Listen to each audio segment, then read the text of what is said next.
This video is brought to you by AKSIAS.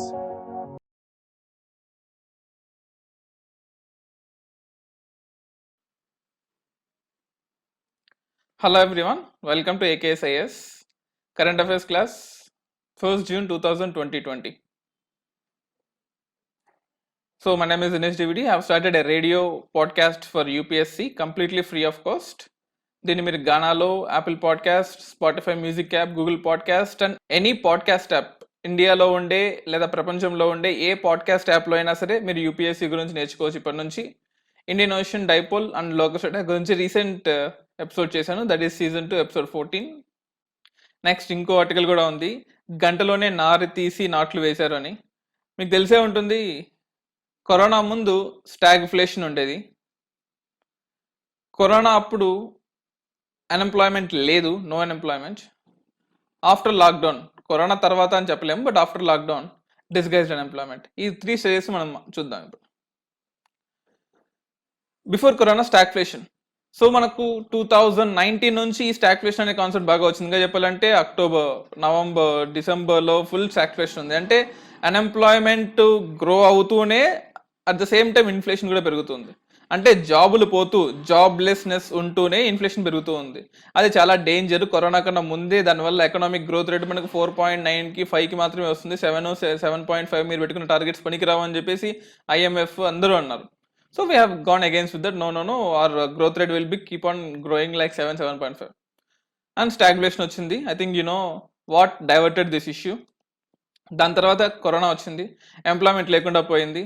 Almost 90% of unorganised ఫోర్స్కి employment లేకుండా పోయింది. MSME సెక్టార్స్కి employment లేకుండా పోయింది. And at the same time PSUస్కి, అఫ్ కోర్స్ PSUస్ లాంటి కంపెనీస్ అనుకోండి, they will give salaries to their employees. But remaining companies అన్ని కూడా సాలరీస్ ఇవ్వలేకపోతున్నాయి. And organised sector to an extent okay, but unorganise sector, ఇండియాలో maximum force are unorganised sector. ఈ unorganise సెక్టర్స్లో ఆల్మోస్ట్ 90% అందరూ కూడా ఎంప్లాయ్మెంట్ లేకుండా పోయారని చాలా సర్వేస్ చెప్పాయి. అండ్ ఆఫ్టర్ లాక్డౌన్లో డిస్గస్డ్ అన్ఎంప్లాయ్మెంట్, దాని గురించి ఈ ఆర్టికల్ ఉంది. ఇంకా చూడొచ్చు, లాక్డౌన్ నేపథ్యంలో గ్రామీణ ప్రాంతాల కూలీలు ఏ చిన్న పని దొరికినా చేసేందుకు పోటీ పడుతున్నారు. ఎందుకంటే ఆపర్చునిటీస్ లేవు. ఆపర్చునిటీస్ లేనప్పుడు ఏ చిన్న పని అయినా సరే డిస్గస్డ్ అన్ఎంప్లాయ్మెంట్. అంటే ఒకే ఫీల్డ్లో జనరల్గా అన్ని బుక్స్లో, టాటా మెగ్రహిల్ కానీ ఏ బుక్లో ఒక కామన్ ఎగ్జాంపుల్ ఉంటుంది. ఏంటంటే ఒక ఫీల్డ్లో వరి నాటడం కానీ లేకపోతే ఇంకేదైనా హార్వెస్టింగ్ కానీ 10 మంది కావాల్సిన, అంటే 10 మందితో చేయగలిగిన వర్క్ని 30 మందో 20 మందో చేస్తారు. అంటే ఆ ఎక్స్ట్రా 10 or 20 మెంబర్స్ ఎవరైతే ఉన్నారో వాళ్ళు అవసరం లేదు. వాళ్ళు అవసరం లేకపోయినా కానీ వర్క్ అలాగే జరుగుతూ ఉంటుంది. అఫ్ కోర్స్ కొంచెం ఫాస్ట్ జరుగుతుంది, బట్ పెద్ద ఎఫిషియన్సీ ఏం తేడా రాదు. ఆ ఎక్స్ట్రా మెంబర్స్ ఎవరైతే ఉన్నారో వాళ్ళని డిస్గైజ్డ్ అన్ఎంప్లాయ్మెంట్ అంటారు. జనరల్గా బుక్స్లో చదువుతుంటాము, కానీ ఈరోజు అది నిజమైంది. ఏకంగా చూడండి, 30 ఎకరం పొలంలో నాట్లు వేసేందుకు ఏకంగా 80 మంది కూలీలు సిద్ధమయ్యారు. నిజానికి ఈ పనికి 10 మంది ఉంటే చాలు. ఇది అంటే మీకు తెలిసే ఉంటుంది, whatever the economy book you follow, Tata McGraw Hill నుంచి శంకర్ గణేష్ వరకు and then go on back, ఎక్కడికైనా వెళ్ళండి, కామన్ ఎగ్జాంపుల్ తీసుకున్నారు డిస్కషన్ ఎంప్లాయ్మెంట్కి. రూరల్ సెక్టార్లో ఉండే ఎగ్జాంపుల్ తీసుకుంటారు. బట్ ఇప్పుడు అలా జరగట్లేదు అని కొంతమంది వాదించారు, బట్ ఈ రోజుకి అది అలాగే జరుగుతుంది. సో రైతు వద్దన్నా సరే కూలీలు గుంపుగా రావడంతో కాదనలేక ఒకప్పుడు 300 ఇచ్చే రైతు ఇప్పుడు 60 రూపాయలు ఇచ్చి వాళ్ళని ఎంప్లాయ్మెంట్ చేసుకున్నాడు. సో ఈ డిస్గస్డ్ అన్ఎంప్లాయ్మెంట్, ఆపర్చునిటీస్ లేకపోవడం వల్ల, ఎంత తక్కువ పనైనా మేము చేస్తామని చెప్పడం వల్ల ఈ డిస్గస్డ్ అన్ఎంప్లాయ్మెంట్ ప్రస్తుతం ఇండియాలో ఉంది. సో కరోనా ముందు స్టాగ్ఫ్లేషన్, కరోనా అప్పుడు ఎంప్లాయ్మెంట్ లేకుండా పోవడం, no employment, and after lockdown disguised unemployment. So ఈ మూడింటిని గుర్తుపెట్టుకొని గవర్నమెంట్ కొన్ని మెజర్స్ చేయాలి. ఏం మెజర్ అది? Universal basic income. ఈ యూనివర్సల్ బేసిక్ ఇన్కమ్ని కూడా ఇప్పుడు కనుక తీసుకొచ్చామనుకోండి, అంటే ఇది తీసుకురావాలని మనకి ఎప్పటి నుంచి ఉంది, 2012-13లోనే UPA 2 గవర్నమెంట్ చెప్పింది మేము యూనివర్సల్ బేసిక్ ఇన్కమ్ తీసుకొస్తాము అని. బట్ అఫ్ కోర్స్ అప్పుడు ఎకానమీ కావచ్చు, అప్పుడు సిచ్యువేషన్స్ దానికి కుదరలేదు. తర్వాత మోడీ 1.0 చెప్పింది that they will start about universal basic income. దాని మీద ఎకనామిక్ సర్వేలో 2016-17 ఎకనామిక్ సర్వేలో, 17-18 ఎకనామిక్ సర్వేలో కూడా చెప్పారు, అట్లీస్ట్ మినీ ఫామ్ స్టార్ట్ చేయండి. కంప్లీట్గా యూనివర్సల్ బేసిక్ ఇన్కమ్ స్టార్ట్ చేయకపోయినా సరే అట్లీస్ట్ ఒక ట్రయల్ వర్షన్గా చేయండి. ఎంప్లాయ్మెంట్ ఎవరికైతే లేదో వాళ్ళకి డబ్బులు ఇస్తూ ఉండండి. ఎందుకంటే ఎంప్లాయ్మెంట్ లేకపోతే వాళ్ళకి డబ్బులు రావు. కాబట్టి మీరు ఎక్స్ట్రాగా వాళ్ళకి ఫండింగ్ చేస్తూ ఉంటే they will create demand in a society. Once demand create అయితే ఆబ్వియస్లీ సప్లై పెరుగుతుంది. సప్లై పెరిగితే ఎంప్లాయ్మెంట్ పెరుగుతుంది, ఎంప్లాయ్మెంట్ పెరిగితే వాళ్ళకి అంటే సప్లై పెరిగితే ఆబ్వియస్లీ ఎంప్లాయ్మెంట్ ఆపర్చునిటీ దొరుకుతుంది, కొత్త మంది కావాల్సి వస్తారు, అప్పుడు ఎంప్లాయ్మెంట్ పెరుగుతుంది. సో ఈ పర్సన్స్ ఎవరైతే ఉన్నారో ఇప్పటిదాకా జాబ్ లేని వాళ్ళు ఎవరైతే ఉన్నారో వాళ్ళకి ఇండైరెక్ట్ గా మళ్ళీ ఎంప్లాయ్మెంట్ దొరుకుతుంది. సో అందువల్ల సరే యూనివర్సల్ బేసిక్ ఇన్కమ్ యూబీఐ అనేది ఖచ్చితంగా యూజ్ అవుతుంది. యూబీఐ భారతదేశంలో సార్వత్రిక ప్రాథమిక ఆదాయ కార్యక్రమానికి ఇది సమయం. అంటే ఈ యూనివర్సల్ బేసిక్ ఇన్కమ్ ని స్టార్ట్ చేయడానికి this is the perfect time. 2012 కాదు, 2017 కాదు, but 2020 is a perfect time. భారతదేశంలో సార్వత్రిక ప్రాథమిక ఆదాయ కార్యక్రమానికి కరెక్ట్ సమయం. Yes, so this is small limitation. షరతులు లేని రెగ్యులర్ పే చెక్కులు అందించడం, కనీస ఆర్థిక వ్యవస్థ సాధారణీకరించే వరకు ఇది అవసరం. అంటే మళ్ళీ సిచ్యువేషన్స్ అన్ని నార్మలైజ్ అయ్యేంత వరకైనా సరే, మీరేమన్నారు ఇదివరకు ఇయర్లీ వన్స్ ఇస్తాము అన్నారు, లేదు 6 months ఒకసారి సర్టన్ అమౌంట్ ఆఫ్ మనీ ఇస్తామని చెప్పారు. తర్వాత లేదు ఓన్లీ ఫార్మర్స్కే ఇస్తాము, it can be Rythu Bandhu, it can be any scheme, ఫార్మర్స్కి మాత్రమే ఇస్తామని చెప్పారు. సో ఈ యూనివర్సల్ బేసిక్ ఇన్కమ్ని ఇప్పుడు అందరికీ ఇవ్వండి. అందరికీ ఇచ్చేది కూడా కనీసం అట్లీస్ట్ మేబీ ఇయర్ లాంగ్ కాకపోవచ్చు, ఒక 2 months 3 months సిచ్యువేషన్స్ మళ్ళీ నార్మలైజ్ అయ్యేంత వరకు ఇవ్వండి. సమర్థవంతమైన పేదరిక నిర్మూలనకు సాధనంగా ఈ యూబీఐ యూనివర్సల్ బేసిక్ ఇన్కమ్ ఉద్దేశించబడినది. అండ్ అలాగే మన కంట్రీ అంటే మనం ట్రయల్ అండ్ ఎర్రర్ మెథడ్లుగా వేసి ఎలా ఉందో చూడండి చెప్పట్లేదు. Kenya under developed country, Brazil developing country, Finland developed country, 3 countries example తీసుకోండి. ఈ ఆర్టికల్ ఇచ్చారనమాట. So under developed, developing, developed, Switzerland and small country, ఇలా రకరకాల కంట్రీస్లో అంటే ఒక స్టేట్లో తీసుకుంటే ఎలా ఉంటుంది, at the same time developing, developed నేషన్స్లో తీసుకుంటే ఎలా ఉంటుందని 4 కేస్ స్టడీస్గా తీసుకోండి. ఈ 4 కేస్ స్టడీస్ని తీసుకొని ఇండియాతో కంపేర్ చేయండి. వెదర్ ఇండియా ఈ 4 కంట్రీస్లో సక్సెస్ అయినప్పుడు మరి ఇండియాలో ఎందుకు సక్సెస్ కాదు? దాని గురించి బ్రెజిల్ మనకన్నా పెద్ద కంట్రీ, కెన్యా చిన్న కంట్రీ అండర్ డెవలప్డ్, ఫిన్లాండ్ మనకన్నా developed country at the same time చిన్న country, Switzerland 1 nation country. So 4 ఎగ్జాంపుల్స్ని రకరకాలుగా తీసుకొని ఈ ఆర్టికల్లో ఇవి సక్సెస్ అయినప్పుడు మన దేశంలో సక్సెస్ అయ్యే అవకాశం ఉంటుంది అని చెప్పారు. అలాగే 2016, 2017 ఆర్థిక సర్వే మరియు IMF అంతర్జాతీయ ద్రవ్యనిధి IMF కూడా ఈ ప్రాథమిక ఆదాయ ప్రతిపాదించాయి. అంటే యూనివర్సల్ బేసిక్ ఇన్కమ్ ని 2016-17లో ఎకనామిక్ సర్వే చెప్పింది, yes we can go ahead, nothing wrong with that అని. అండ్ IMF కూడా చెప్పింది ఇండియా డిమాండ్ క్రియేట్ చేయాలంటే, ఇండియా కొత్త ఆపర్చునిటీస్ క్రియేట్ చేయాలంటే ఆర్టిఫిషియల్ ఇంటెలిజెన్స్ వల్ల కొత్తగా ఇండియాలో జాబులు పోయే అవకాశం ఉంది, కాబట్టి వాళ్ళని మళ్ళీ జాబుల్లోకి తీసుకునే విషయంలో రావాలి అంటే universal basic income is a perfect. కనీస వేతనాలు లేదా సామాజిక భద్రత లేకుండా అనధికార రంగంలో అంటే అన్ఆర్గనైజ్డ్ సెక్టార్లో ఆల్మోస్ట్ 90% మంది జాబులు కోల్పోయారు, ఇందాక చెప్పాము. సో ఏ కంట్రీలో ఎంత ఘోరంగా లేరు, కెన్యా, యుగాండాలో కూడా ఇంత ఘోరంగా 90% జాబులు కోల్పోయారు. కేవలం 30 to 40% మాత్రమే కోల్పోయారు. అండ్ కెన్యాలో ఆల్మోస్ట్ 60% కోల్పోయారు. కానీ ఇండియాలో ఆల్మోస్ట్ అన్ఆర్గనైజ్డ్ సెక్టార్లో 90% కోల్పోయారు, which is so sad. And దీన్ని మనం ఖచ్చితంగా రివైవ్ చేయాల్సిందే. And this is one article, దానికే extension article, too many aspirations for NREGA jobs, administration struggles to create jobs. అందరూ మేము పనిచేస్తాం వచ్చారు, కానీ అంటే రివర్స్ మైగ్రేషన్. ఎన్ని రోజులు మనం ఏమనుకున్నాము, సోర్స్ స్టేట్ అంటే ఫర్ ఎగ్జాంపుల్ బీహార్ తీసుకుందాము, destination state for example Karnataka లేదా బెంగళూరు తీసుకుందాము. సో ఇన్ని రోజులు సోర్స్ నుంచి బెంగళూరుకి వెళ్ళేవారు, బీహార్ నుంచి బెంగళూరుకి వెళ్ళేవాళ్ళు. కానీ ఇప్పటి నుంచి ఏంటంటే బెంగళూరు నుంచి బీహార్కి రివర్స్లో వెళ్ళిపోతున్నారు. అంటే బీహార్లో పాపులేషన్ ఒకసారిగా పెరిగిపోయింది. ఆల్మోస్ట్ యూపీ చెప్పడం ఏంటంటే ఆల్మోస్ట్ 60 లక్షల మంది కొత్తగా యాడ్ అయ్యారు మాకు అంటుంది. సో అఫ్ కోర్స్ అది నమ్మాలో నమ్మకూడదు, అది వేరే issue, that is complete different, because official statistics ఇంకా చెప్పలేదు, కేవలం పేపర్లో ఇచ్చింది ఇది. సో ఇటువంటి కేసెస్ అన్ని రివర్స్లో మైగ్రేషన్ వెళ్ళిపోతున్నప్పుడు వీళ్ళకి ఎంప్లాయ్మెంట్ ప్రొవైడ్ చేయాలి కదా ఇప్పుడు. సో ఖచ్చితంగా నరేగా స్కీమ్ ఏంటి, వచ్చిన ప్రతి ఒక్కరికి ఎంప్లాయ్మెంట్ క్రియేట్ చేయాలి, కనీసం 100 days అన్నా క్రియేట్ చేయాలి. కొన్ని అబ్నార్మల్ కేసెస్లో 150 days ఉంటాయి, బట్ 100 days అన్నా క్రియేట్ చేయాలి. కానీ ఇప్పుడు డిస్గేజ్డ్ అన్ఎంప్లాయ్మెంట్ వల్ల, ఎంప్లాయ్మెంట్ లేకపోవడం వల్ల వీళ్ళకి జాబ్స్ ప్రొవైడ్ చేయడం ఇంపాసిబుల్గా మారింది. రివర్స్ మైగ్రేషన్ వల్ల ఈ లార్జ్ నెంబర్స్ అందరూ ఇండియాకి అంటే వాళ్ళ సోర్స్ స్టేట్కి వెళ్ళిపోవడం వల్ల, మైగ్రేషన్ వల్ల పర్టికులర్లీ ఈ నరేగా స్కీమ్ కి ఆల్మోస్ట్ చూడండి ఇక్కడ 6,000 labours who returned have issued 9,000 job cards in 1 month. ఒక్క డిస్ట్రిక్ట్ లోనే 6,000 మంది నుంచి 9,000 మంది వరకు ఉన్నారు. And we have clock 90,000 persons days per year till May 26th says జిల్లా పంచాయత్ చీఫ్ ఎగ్జిక్యూటివ్. సో ఒక జిల్లా పంచాయతీలోనే ఇంత డిమాండ్ ఉన్నప్పుడు ఒక స్టేట్ మొత్తము యూపీ, బీహార్, పంజాబ్, హర్యానా అన్ని స్టేట్స్ కలుపుకుంటే ఎంత డిమాండ్ ఉంటుంది. సో ఆల్మోస్ట్ మనకు తెలిసి ఉంటుంది, ఆల్మోస్ట్ 14 crores మెంబర్స్ ఇండియాలో మైగ్రేషన్ వర్కర్స్ ఉన్నారు. అందులో 1.5 నుంచి 2 crores వరకు కూడా seasonal migrants and one time migrants ఉంటారు. ఇప్పుడు వాళ్ళందరూ వెనక్కి పోవాలని చూస్తున్నారు. సో అంతమందికి మనం మన సోర్స్ స్టేట్స్లో జాబ్స్ ప్రొవైడ్ చేయగలమా అనేది మనకు ప్రాబ్లం. Space excellent. ఇన్ని రోజులు NASA, Roscosmos, European space agency, ISRO ఇవి మాత్రమే శాటిలైట్స్ స్పేస్కి పంపించే ఆర్గనైజేషన్స్గా ఉన్నాయి. కానీ ఫస్ట్ టైం ఒక ప్రైవేట్ ఆర్గనైజేషన్ స్పేస్ ఎక్స్, ఈ ప్రైవేట్ ఆర్గనైజేషన్ స్పేస్లోకి ఇద్దరిని పంపించింది. Doug Hurley and Bob Behnken to space. The mission will end the reliance of NASA on Russian space rockets. ఎన్ని రోజులు నాసా రష్యన్స్ మీద ఆధారపడేది. అఫ్ కోర్స్ మిజైల్ టెక్నాలజీలో అమెరికా ఇస్ నెంబర్ 1 అండ్ ఫ్లైట్స్లో France support America is also number 1. కానీ స్పేస్కి వెళ్ళే విషయంలో, space technology satellite సిస్టంలో అమెరికా ఇస్ నెంబర్ 1. కానీ ఆస్ట్రోనాట్స్ని స్పేస్కి తీసుకెళ్లే విషయంలో రష్యా ఇస్ నెంబర్ 1. ఇన్ని రోజులు రష్యా హెల్ప్ తీసుకునేది అమెరికా. కానీ ఫస్ట్ టైం ఇక రష్యా హెల్ప్ తీసుకోకూడదు, వీఆర్ ఇండిపెండెంట్, ఒక స్పేస్ ఎక్స్ అనే ఇండిపెండెంట్ ఆర్గనైజేషన్ మీద మనం డిపెండ్ అవ్వచ్చు అని ట్రంప్ చెప్పారు. మరి నాసా ఎందుకు సపరేట్గా స్పేస్ ఏజెన్సీని డెవలప్ చేయలేకపోతుంది అంటే మీకు తెలిసే ఉంటుంది.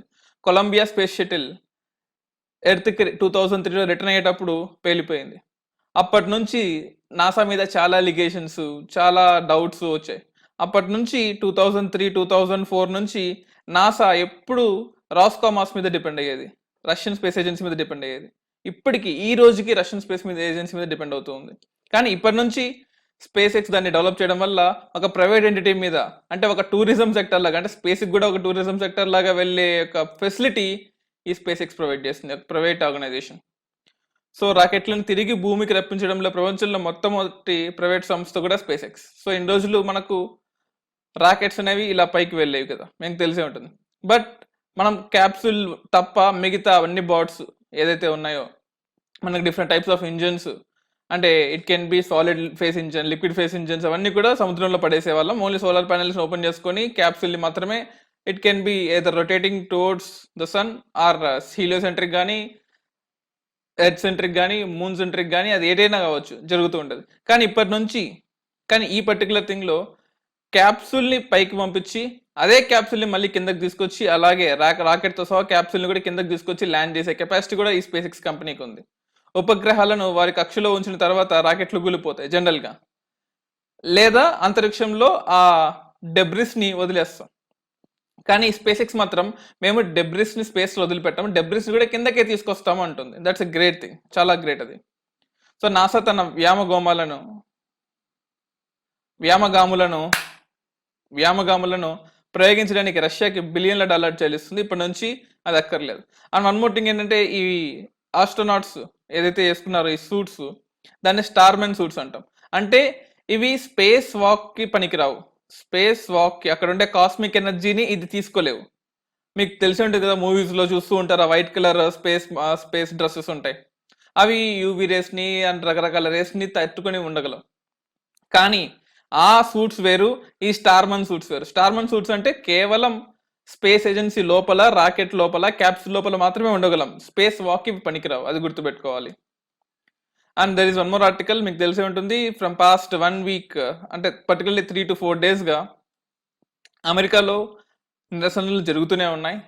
ఫ్రమ్ ఈస్టర్న్ పార్ట్లో, వెస్టర్న్ పార్ట్ ఆఫ్ అమెరికాలో, సెంట్రల్ పార్ట్లో. జనరల్గా గొడవలన్నీ కూడా ఈస్టర్న్ పార్ట్లో జరుగుతుంటాయి. వెస్టర్న్ పార్ట్, సెంట్రల్ పార్ట్ కొంచెం పీస్ఫుల్గా ఉంటుంది ఏది ఎప్పుడైనా కానీ అమెరికాలో. కానీ ఈసారి ఈస్ట్, వెస్ట్, సెంట్రల్ అన్ని చోట్ల గొడవలు జరుగుతున్నాయి. అఫ్ కోర్స్ జరగవని కాదు, but east, west are quite peaceful areas. But ఈసారి మాత్రం ద వైల్డ్ ఫైర్ లాగా గొడవలన్నీ స్ప్రెడ్ అయ్యాయి అనమాట. అంటే కరోనా క్రైసిస్ టైంలో సోషల్ డిస్టెన్సింగ్ పాటించాల్సిన టైంలో కూడా they have given importance to humanity. ఈ ఇష్యూ మీకు తెలిసే ఉంటుంది. ఒక అమెరికన్ పోలీస్ ఆఫీసర్ ఒక బ్లాక్ మేల్ని తన కాళ్ళ కింద వేసి ఆల్మోస్ట్ 13 నిమిషాలు అనుకుంటా చంపేశాడు. సో అతను ఊపిరాడట్లేదని ఎంత బతిమలాడినా సరే he has kill that person. అంటే ప్రివెంటివ్ డిటెన్షన్గా తను అరెస్ట్ చేద్దాం అనుకున్నాడు, బట్ హీ రెసిస్టెడ్. దానికి అగెయిన్స్ట్గా తన మెడ మీద కాళ్ళతో నొక్కి పెట్టడంతో తను చనిపోయాడు. సో యుఎస్ఏలో ఇది కామన్. అంటే ఇండియాలో క్యాస్ట్ డిస్క్రిమినేషన్స్ ఎలాగైతే ఉన్నాయో, అమెరికాలో ఈ సోషల్ డిస్క్రిమినేషన్స్ అలాగే ఉంటాయి. అఫ్ కోర్స్ డెమోక్రసీలో అటువంటివి ఉంటుంటాయి. We have to get on with this. So A country అన్నిట్లో పర్ఫెక్ట్ అని ఏ కంట్రీ ఉండదు. You have to remember that.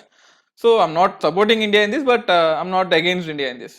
So ఈ ఇష్యూస్లో అమెరికాలో 4,000 మందిని అరెస్ట్ చేశారు అండ్ 2-3 చనిపోయారు కూడా. And the same time Donald Trump బంకర్లో కూడా వెళ్ళిపోయారు. అంటే ఆల్మోస్ట్ వైట్ హౌస్ ని కూడా అటాక్ చేసే విధంగా ప్రొటెస్టర్స్ అంత వైలెంట్ గా తయారయ్యారు. కరోనా టైంలో కూడా సోషల్ డిస్టెన్సింగ్ పాటించాల్సిన టైంలో కూడా అంత వైలెంట్ గా తయారయ్యారు. ఎందుకు వైలెంట్ గా తయారంటే they are fed up with the behaviour of American police towards the black men are black women, blocks మీద వాళ్ళు ఫెడ్ అప్ అయిపోయారు. అంటే the revolution has started now అని న్యూయార్క్ టైమ్స్ లో చెప్పారు. ఆ రెవల్యూషన్ కి ట్రంప్ తట్టుకోలేక పారిపోయాడని కూడా న్యూయార్క్ టైమ్స్ లో చెప్పాడు. But that is none of our business. But this was highlighted all over the world. Next ఇంకో ఆర్టికల్ కూడా ఉంది, stay more vigilant than ever against కోవిడ్-19 థ్రెట్ మోడీ. సో మీకు తెలిసే ఉంటుంది, ఇప్పుడు లాక్డౌన్ 5 విధించారు. దాన్ని ఇంకో పేరు చెప్పాలంటే అన్లాక్డౌన్ 1 అని కూడా అంటున్నారు, అన్లాక్డౌన్ ఫస్ట్ ఫేజ్ అని. సో ఇన్ని రోజులు మనం స్ట్రింజెంట్ గా we're stopping everyone to come out, అందరిని ఆపుతున్నాము. We have kept restrictions on them, industries ని ఆపేసాము, అగ్రికల్చర్ సెక్టర్స్ ని అఫ్ కోర్స్ లాక్డౌన్ 1, 2 ఆపేసాము, 3, 4, 5 స్టార్ట్ చేసాము. And we have done so much thing. But ఇప్పుడు ఇంకా అన్లాక్డౌన్ కిందకి వెళ్ళిపోతున్నాం. బట్ ప్రాబ్లం ఏంటంటే ఇండియాలో పీక్ కర్వ్, అన్ని కంట్రీస్ లో పీక్ కర్వ్ కిందకు వచ్చేస్తుంది. చైనాలో ప్రెసెంట్ పీక్ దాటిపోయి దే ఆర్ కమింగ్ డౌన్. కానీ ఇండియాలో ఇంకా పీక్ కర్వ్ రీచ్ అవ్వలేదు. By the end of July or August peak reach అవబోతుంది. అండ్ మనకి ఇప్పుడు మాన్సూన్స్ ఉన్నాయి. మాన్సూన్స్ టైంలో I think how much sanitation we have right now in India. It can be any states, Telugu స్టేట్స్లో కానీ బయట కానీ శానిటేషన్ చాలా వరస్ట్గా ఉంటుంది. సో ఈ టైంలో కొత్త డిసీజెస్ వచ్చినప్పుడు, ఇమ్యూనిటీ తగ్గినప్పుడు ఈ కరోనా ఇంకా ఈజీగా స్ప్రెడ్ అవుతుంది. మాన్సూన్స్ వల్ల కరోనా రాదు, కానీ మాన్సూన్స్ వల్ల వచ్చే స్టాగ్నెంట్ అయిన వాటర్ వల్ల వచ్చే బ్యాక్టీరియల్ డిసీజెస్ వల్ల ఇమ్యూనిటీ తగ్గిపోవడం వల్ల వైరస్ ఈజీగా అటాక్ అవుతుంది. అది గుర్తుపెట్టుకోవాలి. సో దానికి శానిటేషన్స్ అందరూ రెడీగా ఉండండి. నిన్న మోడీ మన్ కీ బాత్లో చెప్పారు.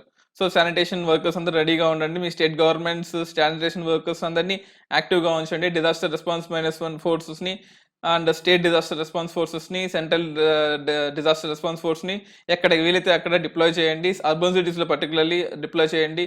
అండ్ ఇదే టైంలో మనకు రివర్స్ మైగ్రేషన్లో అర్బన్ ఏరియాస్ నుంచి రూరల్ ఏరియాస్కి ఎవరైతే వెళ్తున్నారో వాళ్ళందరికీ ఫ్రీ ట్రాన్స్పోర్టేషన్ ఇవ్వండి. ఇక this is the time, peak time, we have to take stringent action. ఎందుకంటే వన్స్ మాన్సూన్ స్టార్ట్ అయ్యింది అనుకోండి, చూడండి మనకు మే స్టార్టింగ్లో హీట్ వేవ్స్ వచ్చాయి. అంటే అఫ్ కోర్స్ చాలా తక్కువ వచ్చే హీట్ వేవ్స్, లాస్ట్ ఇయర్తో పోల్చుకుంటే ఆల్మోస్ట్ 20% వచ్చాయి. కానీ ఈ హీట్ వేవ్స్ వల్ల కూడా కొంతమంది చనిపోయారని చెప్పేసి నాగ్పూర్లో, మధ్యప్రదేశ్లో గొడవలు, రైట్స్ కూడా జరిగాయి, చిన్న చిన్న rights, of course local rights. కానీ ఆ ఇష్యూ అవ్వకముందు ఇప్పుడు మళ్ళీ మాన్సూన్స్ వచ్చాయి. అదే మాన్సూన్స్ టైంలో వీళ్ళు నడుచుకుంటూ వెళ్ళాలి అంటే ఇప్పుడు కూడా వాళ్ళకి హెల్త్ ఇష్యూస్ కానీ లేకపోతే వాళ్ళ లైఫ్ థ్రెట్ అయ్యే అవకాశం ఉంటుంది. సో మేలో రివర్స్ మైగ్రేషన్ జరుగుతుంది, మీకు తెలిసే ఉంటుంది. ఫస్ట్ వీక్స్ ఆఫ్ మేలో we have heat wave and last weeks of May and first weeks of జూన్లో వీ హ్యావ్ మాన్సూన్స్. సో ఈ రెండింటిని వాళ్ళు అధిగమించి వాళ్ళ సోర్స్ నుంచి డెస్టినేషన్కి వెళ్తున్నారు. ఓపెన్ చేశాము, ఎంఎస్ఎంఈస్ని ఓపెన్ చేశాము, industries, banking sector, what not, every activity has been opened except some public places for public gatherings, movies, cinema theatres అన్నీ ఓపెన్ చేసాం. సో మనం ఎంత స్ట్రింజెంట్గా ఉండాలి దాని గురించి ఇది. సో ఈ ఆర్టికల్ ఏం చెప్పారంటే మనము హాఫ్ హార్టెడ్గా చేస్తున్నాము, అంటే కంప్లీట్గా చేయట్లేదు, ఏదో నామకే వాస్తే చేయాలని చేస్తున్నాము. అండ్ సేఫ్ డిస్పోజ్ని చేయట్లేదు, అంటే మనకు మెడికల్ డిస్పోజ్ ఏదైతే ఉందో దాన్ని రోడ్ల మీద పడేస్తున్నాము. And we're still splitting on roads, మనం డస్ట్ని రోడ్ల మీద పడేస్తున్నాము. And we have nothing changed. Modi చెప్పారు ఇక్కడ మనకు ఒక గుణపాఠం లాగా ఉండాలి, ఈ humanitarian crisis has to say something to us అని ఇక్కడ చూడొచ్చు. కానీ నథింగ్ హ్యాస్ చేంజ్డ్. సో మన గుణపాఠంగా ఉందని అనుకుంటున్నాం, కానీ చేంజ్ అయితే పెద్దగా అవ్వలేదు అని ఈ ఆర్టికల్ ఇన్సిస్ట్ చేశారు. వితౌట్ చేంజ్, అంటే హ్యుమానిటేరియన్ చేంజెస్ లేకుండా ఎన్ని ఎకనామిక్ చేంజెస్ చేస్తే లాభం, ఎన్ని గవర్నమెంట్ చేంజెస్ చేస్తే లాభం. So that is what we have to concentrate on. And ఇంకో సైక్లోన్ కూడా మనకి ఇండియాకి రాబోతుంది. ప్రస్తుతానికి అది డిప్రెషన్ స్టేట్లోనే ఉంది. డిప్రెషన్ నుంచి అది సూపర్ సైక్లోన్గా మారాలంటే స్టేజ్ 1 నుంచి స్టేజ్ 5కి మారాలంటే 10 days పడుతుంది. కానీ అంఫన్ సైక్లోన్ అన్ఎక్స్పెక్టెడ్గా 18 hours మారిపోయింది, మీకు తెలిసే ఉంటుంది. సో ఇక మీద నుంచి సైక్లోన్ ఓకే డిప్రెషన్గా స్టార్ట్ అయింది కదా, ఒక 2-3 days అవ్వని తర్వాత ఆలోచిద్దాము అని అనుకోవడానికి లేదు. 1 dayలో అంటే 1.5 dayలో కూడా వన్ డే కన్నా తక్కువలో కూడా మారిపోయే అవకాశం ఉంది. సో సైక్లోన్ నుంచి సూపర్ సైక్లోన్కి 18 hours మారిపోయింది అని అంఫన్ సైక్లోన్ మీకు తెలిసే ఉంటుంది. సో ఇప్పటి నుంచి కూడా జనరల్గా అరేబియన్ సీలో మనకు 1 సైక్లోన్ వస్తే బే ఆఫ్ బెంగాల్ 3 సైక్లోన్స్ వస్తాయి. కానీ ఇప్పుడు రేషియో మారిపోయింది. Every 2 cyclones in Arabian Sea is equal to 3 cyclones in Bay of Bengal. So ఈ పెరిగిన రేషియో ఏదైతే ఉందో దానికి తగ్గట్టుగా మనము వెస్టర్న్ కోస్ట్లో కూడా ఫోర్సెస్ని డిప్లాయ్ చేయాలి. ఇప్పటిదాకా మనకు విజయవాడలో, వైజాగ్లో, భువనేశ్వర్లో, కటక్లో, చెన్నైలో, కోల్కతాలో ఎక్కడ మాత్రమే ఫోర్సెస్ ఉండేవి. కానీ ఇప్పటి నుంచి ముంబైలో ఆఫ్ కోర్స్ ఉంటుంది. But western part of Mumbai, Konkan coast, ఈ మనకు ఈ కోరమాండల్ కోస్ట్, మలబార్ కోస్ట్ ఇక్కడ కూడా మనం ఫోర్సెస్ని డిప్లాయ్ చేయాలి. అట్ ద సేమ్ టైం మనకి ఇప్పుడు మాన్సూన్స్ రాబోతున్నాయి. ఆన్సెట్ ఆఫ్ మాన్సూన్స్ అవి 2 బ్రాంచెస్ డివైడ్ అయిపోతే మీకు తెలుసు. One is Bay of Bengal branch, one is Arabian Sea branch. So ఈ అరేబియన్ సీ బ్రాంచ్కి వచ్చే మాన్సూన్స్ కాస్త ఈ డిప్రెషన్ ద్వారా ఇంకా ఫాస్ట్గా వచ్చే అవకాశం ఉంటుంది. వన్స్ ఇంకా ఫాస్ట్నెస్ క్రియేట్ అయితే మనకు సైక్లోన్ ఇంటెన్సిటీ ఇంకా పెరుగుతుంది. ఇప్పుడు అంఫన్ సైక్లోన్ 18 అవర్స్లో పెరిగిపోయింది. సో ఫ్యూచర్లో వచ్చే సైక్లోన్స్ 18 అవర్స్ పట్టొచ్చు అండ్ 10 days పట్టొచ్చు, ఏదైనా అవ్వచ్చు. We have to be prepared for both the things అనేది ఈ ఆర్టికల్లో ఉంటుంది. You can see cyclone brewing in Arabians. ఇంకా దానికి పేరు పెట్టలేదు, బట్ ప్రస్తుతానికైతే డిప్రెషన్ రూపంలో ఉంది. చూడండి, కేవలం ఒక లో ప్రెషర్ డిప్రెషన్ రూపంలోనే ఉంది. అది సూపర్ సైక్లోనిక్ స్ట్రామ్గా మారుతుంది, త్వరలో ఇంటెన్సిటీ ఇంక్రీజ్ అవుతుంది. And at the same time western Coast ఏదైతే ఉందో, particularly Gujarat Coast, Maharashtra Coast, ఈ కొంకన్ కోస్ట్కి పెద్ద ఇంపాక్ట్ రాబోతుంది. ఎందుకంటే ఇక్కడ కోస్టల్ ఫ్లడ్డింగ్ ఉండే అవకాశం ఉంటుంది. అట్ ద సేమ్ టైం ఇంకోటి కూడా మీకు చెప్పాలండి, ఇక్కడ మన జనరల్గా మనకు 2 బ్రాంచెస్గా డివైడ్ అయిపోతుంది మీకు తెలుసు. One is Bay of Bengal branch and one is Arabian Sea branch of Indian monsoons. ఎక్కడైతే ఈ అరేబియన్ సీ బ్రాంచ్ డైరెక్ట్గా ఈ గుజరాత్ కోస్ట్లో హిట్ అవుతుందో అక్కడ మనం జనరల్గా విండ్ పవర్ని స్టార్ట్ చేసాం. ఆల్మోస్ట్ 10 gigawatts పవర్ ప్లాంట్ ఒకటి, అండ్ 2 gigawatts పవర్ ప్లాంట్ ఒకటి, అండ్ 100 megawatts పవర్ ప్లాంట్స్ ఒకటి. అంటే ఈ 10 gigawatts మెగా ప్లాంట్ అనేది స్టేట్ మొత్తం మీద, ఆఫ్ కోర్స్ గుజరాత్లో. సో అలా రకరకాలుగా స్టార్ట్ చేసి మనం ఎలక్ట్రిసిటీని ప్రొడ్యూస్ చేస్తూ ఉంటాము. సో ఆఫ్ కోర్స్ ఇటువంటి సైక్లోన్స్ అప్పుడప్పుడు రావడం వల్ల మేబీ మనకు ల్యాండ్కి నష్టం కావచ్చు, బట్ ప్రొడక్షన్ ఆఫ్ ఎలక్ట్రిసిటీ కొంచెం అడిటివ్ అవుతుంది, ఒక అడిషనల్ ఫ్యాక్టర్ అవుతుంది. నెక్స్ట్ ఇంకో ఆర్టికల్ ఏంటంటే fig fetches him rich returns అని తెలంగాణలో చేశారు. సో ఈ ఫిగ్ అంటే మీకు తెలిసి ఉంటుంది, అంజీరా పండ్లు అని కూడా అంటాం. ఇది డ్రై క్రాప్, అంటే పర్టికులర్లీ pH వాల్యూ 6.5 నుంచి 7 వరకు, లేదా 6 ఉన్నా సరే 6 నుంచి 6.5, 7 ఉండే ఏరియాస్లో, ఇంకా చెప్పాలి అంటే డ్రై ఏరియాస్లో ఈ క్రాప్ని జనరల్గా పండిస్తూ ఉంటాం. రాజస్థాన్లో మీరు ఇక్కడ చూడొచ్చు. అంటే వరల్డ్లో చూస్తున్నట్లయితే టర్కీ, ఈజిప్ట్, మొరాకో, ఇరాన్ ఇవన్నీ కూడా డెజర్ట్ కంట్రీస్. సో డెజర్ట్ కంట్రీస్లో pH వాల్యూ జనరల్గా ఆల్కలైన్ సాయిల్స్ ఉంటాయి, 6, 6.5, 7 ఉంటాయి. అంటే వాటర్ లేని టైంలో, వాటర్ లేని ఏరియాస్లో, అటువంటి ఏరియాస్లో ఈ ఫిగ్ని కల్టివేట్ చేయొచ్చు. ఇండియాలో పెద్దగా లేదు, అంటే కేవలం సమ్ పార్ట్స్ ఆఫ్ రాజస్థాన్, కొన్ని పార్ట్స్ ఆఫ్ తమిళనాడు, మహారాష్ట్రలో అక్కడక్కడ ఉంది, బట్ తెలంగాణలో లేదు. బట్ తెలంగాణలో కూడా ఇప్పుడు ఈ అంజీరా ప్రొడక్షన్ స్టార్ట్ చేశారు. అండ్ యూ కెన్ సీ ఈ టర్కీ, ఇజ్రాయెల్, స్పెయిన్ ఇటువంటి కంట్రీస్లో చేసినప్పుడు అటువంటి సాయిల్స్ రాజస్థాన్లో చాలా ఉన్నాయి. సో రాజస్థాన్లో ఇటువంటి సాయిల్స్ చేయొచ్చు. అంటే గుజరాత్లో ఇటువంటి క్రాప్స్కి హై ఈల్డింగ్గా మనం ప్రొడక్షన్ అంటే ఎక్స్పోర్ట్ యూనిట్స్ లైఫ్లో చేయొచ్చు. And over period of time మన క్రాపింగ్ ప్యాటర్న్ మారుతుంది. That is what I'm trying to say. Cropping pattern మారుతుంది. యాపిల్ కల్టివేషన్ సౌత్ ఇండియాకి తీసుకొచ్చాము, షుగర్ కేన్ కల్టివేషన్ సౌత్ ఇండియాకి తీసుకొచ్చాము. అది యూపీఎస్లో ఆల్రెడీ అడిగా 2019లో షుగర్ కేన్ కల్టివేషన్. ఇప్పుడు యాపిల్ కల్టివేషన్ సౌత్ ఇండియాకి వచ్చింది. ఇప్పుడు ఫిగ్ కల్టివేషన్ సౌత్ ఇండియాకి వచ్చింది రాజస్థాన్ నుంచి. So over period of time ఈ క్రాపింగ్ ప్యాటర్న్స్ ఏవైతే ఉన్నాయో ఆ చేంజెస్ని మీరు చదువుకోండి. అది ఖచ్చితంగా 2020 ప్రిలిమ్స్కి అండ్ 2020 మెయిన్స్కి కూడా చాలా చాలా important. That is what I just want to say. And government doesn't have data on migrants. This is very sad అండి. ఓకే, మనం కరోనా ఆపలేకపోయాము, మైగ్రేషన్ ఆపలేకపోయాము, రివర్స్ మైగ్రేషన్ కూడా ఆపలేకపోయాము. అలాంటప్పుడు కనీసం రివర్స్ మైగ్రేషన్లో ఈ టైంలో ఎంప్లాయీస్ అందరూ, అంటే లేబర్స్ అందరూ వాళ్ళ ఊరు నుంచి డెస్టినేషన్కి వెళ్ళిపోతున్నారు కాబట్టి వాళ్ళ డేటానైనా తీసుకోవాలి మనము. ఎందుకంటే రివర్స్ మైగ్రేషన్ నుంచి వచ్చే డేటా చాలా చాలా ఇంపార్టెంట్. అంటే మైగ్రెంట్స్ లేబర్స్ యొక్క డేటా మనకు దొరకదు జనరల్గా. వాళ్ళు ఎక్కడెక్కడో అనార్గనైజ్ సెక్టర్లో ఉంటారు కాబట్టి it is quietly hugely impossible to collect all the data. కానీ ఈ టైంలో మనకు ఒక గోల్డెన్ ఆపర్చునిటీ లాగా వచ్చింది. అంటే నాట్ కరోనా, బట్ వాళ్ళ మైగ్రెంట్స్ యొక్క డేటాని కలెక్ట్ చేసుకోండి. కానీ ఇప్పటికీ మైగ్రెంట్స్ యొక్క డేటాని ఎక్కడ కలెక్ట్ చేయట్లేదంట. So that is very sad news. ఇక్కడ అదే ఉంది. సో జాబ్లో అంటే this is one more article, strategy లేకపోవడము. అంటే అఫ్ కోర్స్ గవర్నమెంట్ క్రిటిసైజ్ చేస్తుంది ఆర్టికల్, అండ్ ఆర్టికల్ 370 గురించి కొంచెం ఉంటుంది, బట్ మనకు అది అక్కర్లేదు. So what we need to do is almost 40 million internal migrants impact అయ్యారు అని చెప్తున్నారు. వీళ్ళందరి డేటాని తీసుకోండి. ఎందుకు డేటా తీసుకోవాలి అంటే నెక్స్ట్ టైం ఇటువంటి ప్రాబ్లం రిపీట్ కాకుండా వాళ్ళందరికీ ఒక మైగ్రెంట్ కార్డు ఇష్యూ చేసి one nation one ration card తరఫున కానీ లేకపోతే ఇంకేదైనా ఇష్యూ చేసి వాళ్ళందరినీ ఒక సోషల్ వెల్ఫేర్ స్కీమ్స్లోకి ఇంక్లూడ్ చేయండి. డెస్టినేషన్ స్టోర్స్లో కూడా సోషల్ వెల్ఫేర్ స్కీమ్స్లో ఇంక్లూడ్ చేస్తే వాళ్ళ వే ఆఫ్ స్టాండర్డ్ పెరుగుతుంది. వే ఆఫ్ స్టాండర్డ్ పెరిగితే క్రైమ్ రేట్ తగ్గుతుంది. క్రైమ్ రేట్ తగ్గితే హ్యూమన్ డెవలప్మెంట్ ఇండెక్స్లో ఆర్ హ్యూమన్ హ్యాపీనెస్ ఇండెక్స్లో ఇండియా డెవలప్ అయ్యే అవకాశం ఉంటుంది. ద సేమ్ టైమ్ వాళ్ళకి యొక్క సోషల్ సెక్యూరిటీ కూడా ఉంటుంది. That is the main importance of this article. And ఇంకో ఆర్టికల్ కూడా ఉంది ఇక్కడ, rare scorpion fish found in Gulf of Mannar. So జనరల్గా ఇండియాలో మీరు చూసే ఉంటారు, అండ్ మనకు శ్రీలంకకి ఇండియాకి మధ్యలో మనకు 2 ఉంటాయి. ఒకటి నార్త్ ఈస్ట్ మాన్సూన్స్, ఒకటి south west monsoon. South west monsoon మనకు వచ్చేటప్పుడు మాక్సిమం అమౌంట్ ఆఫ్ న్యూట్రియన్స్, కొత్త అనిమల్స్ అన్నింటినీ కూడా ఈ సదరన్ పార్ట్ ఆఫ్ శ్రీలంకలో డిపాజిట్ చేస్తుంది. అలాగే నార్త్ ఈస్ట్ మాన్సూన్స్ మనకి ఎప్పుడైతే నార్త్ ఈస్ట్ మాన్సూన్స్ వస్తాయో అవన్నీ కూడా ఇక్కడ కొత్తగా ఉండే బే ఆఫ్ బెంగాల్ ఉండే స్పీసెస్, న్యూట్రియన్స్, జంతువులన్నింటినీ కూడా ఈ గల్ఫ్ ఆఫ్ మన్నార్ రీజియన్స్లోకి, ఇంకా చెప్పాలంటే పాక్ బే రీజియన్స్లోకి తీసుకొస్తుంది. అలా north east monsoons, south west monsoons ఈ రెండు కూడా కొత్త స్పీసెస్ని ఇండియన్ ఓషన్ నుంచి, బే ఆఫ్ బెంగాల్ నుంచి ఈ గల్ఫ్ ఆఫ్ మన్నార్, పాక్ బే రీజియన్స్కి తీసుకొస్తూ ఉంటాయి. అలా ఇప్పుడు తీసుకొచ్చినంటే ఇప్పుడు మనకు south west monsoons, onset of monsoons వస్తున్నాయి కాబట్టి ఇప్పుడు కొత్త స్పీసెస్ కూడా కొన్ని కొత్తగా కనిపించాయి. అదేంటంటే స్కార్పియన్ ఫిష్ అని కొత్తగా ఉంటుంది. సో ఇటువంటి స్పీసెస్ మనకు చాలా వస్తూనే ఉంటాయి. బట్ ఇక్కడ మనం గుర్తుపెట్టుకోవాల్సింది as an geography point of view, India Sri Lanka మధ్యలో ఉండే ఏరియాస్ ఏంటి అంటే ఈ రామేశ్వరం లేదా పంబన్ బ్రిడ్జ్ లేదా ఆడమ్స్ బ్రిడ్జ్ అంటాం.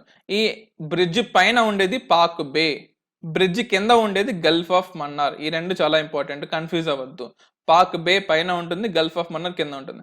గల్ఫ్ ఆఫ్ మన్నార్లో మనకు వచ్చేది సౌత్ వెస్ట్ మాన్సూన్స్ యొక్క ఇంపాక్ట్ ఎక్కువ ఉంటుంది. పాక్ బేలో మనకు నార్త్ ఈస్ట్ మాన్సూన్స్ యొక్క ఇంపాక్ట్ ఎక్కువ ఉంటుంది. అందుకోసమే ఈ రోజు నిన్న మనకు సౌత్ వెస్ట్ మాన్సూన్స్ వస్తున్నాయి కాబట్టి ఈ టైంలో కొత్త స్పీసెస్ అన్ని కనిపించాయి గల్ఫ్ ఆఫ్ మన్నార్లో. అండ్ మీరు బాగా గమనించండి, నార్త్ ఈస్ట్ మాన్సూన్స్ వచ్చినప్పుడు పాక్ స్ట్రైట్లో, పాక్ బేలో మనకు ఎక్కువ నార్త్ ఈస్ట్ మాన్సూన్ సంబంధించిన స్పీసెస్ అన్ని కూడా వస్తూ ఉంటాయి. ఈ రెండింటి యొక్క difference important. Which monsoon is for which type of area for invasion of new species.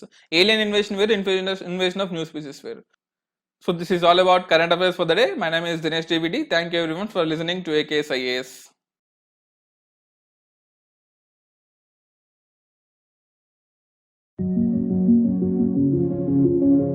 This video is brought to you by AKS IAS.